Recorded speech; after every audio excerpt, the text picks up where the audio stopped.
Sannu Umma ina wani? Da Allah rufe mun baki ba take nake yi ba. Saboda ke baki san ciwon kanki ba. Ta wannan mijin naki da yake kokarin daukar wa kansa da laba ga mu ta shi nake yi.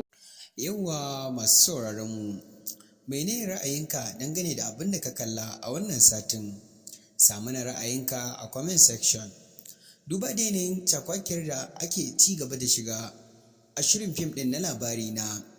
Tabbas babu abin da za mu ce sai dai mu ce Malam Aminu Saira Allah ya karo basira da yawancin kwana don a ci gaban nishaɗi da nishaɗantarwa da kuma ilmantarwa gami da faɗakarwa a cikin wannan shiri da yake kawo mana mai dogon zango shirin fim ɗin labari na.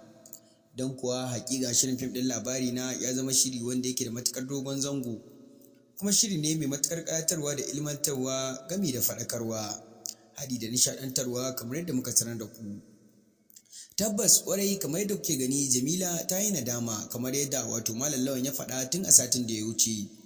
Duba da yanayin abubuwan da yake ganin ta sassauya yadda take faɗa mai abubuwan da bai kamata ta faɗa mai ba, wanda inda a ce halin nata na baya yana nan tare da ita ba za ta tona abubuwan da Nadiya suke shirye-shiryen aikata mata ba. Duba da yanayin tana cikin tsaka mai wuya a cikin wannan gidan bursin, duba da yanayin yadda ta ki amincewa mai gidan bursin da abin da yake niyya kuma ya kudura a cikin zuciyarsa. A ta ɗaya fannin kuma Nadiya shirye-shiryenta da kuma ayyukan da take yi suna yunkurin rugujewa. Duba da yanayin yadda ta tona wa kanta asiri gurin Jamila da niyyar Jamila yar uwarta ce kuma Jamila ta ga ta kuduro niyyar abin da ita ma take shirin aikatawa. Sai dai ruwa bata sha ba inda Jamila ta riga ta yi nadamar abubuwan da ta aikata wanda a halin yanzu kuma take kokarin gyara kurakuranta na baya. Mai sauraro me ra'ayinka game da abin da Jamila ta aikata a baya? Shin idan ta shiryu ta tuba kai za ka iya yafe mata ko da a ce ko ta dawo yadda take? Tom mai sauraro wannan ma a samu na comment section. Turka babar wato Dr. Asiya ta hallara zuwa gidan wato MD Al-Amin inda ta haɗu da matar MD Al-Amin take karanta mata maganganu daban-daban kamar yadda kuka gani a farkon bidiyon mu. Don kuwa matar MD Al-Amin za mu iya cewa ta gamu da gamanta kamar yadda kuka gani, don kuwa akwai matsala a cikin shirin fim ɗin na labari na wannan satin. A ta ɗaya ɓangaren kuma neman auren MD Al-Amin ya kuke tunani akan abin da ke faruwa ta ɗaya ɓangaren ƙawar wato Maryam da ake neman masa aurenta.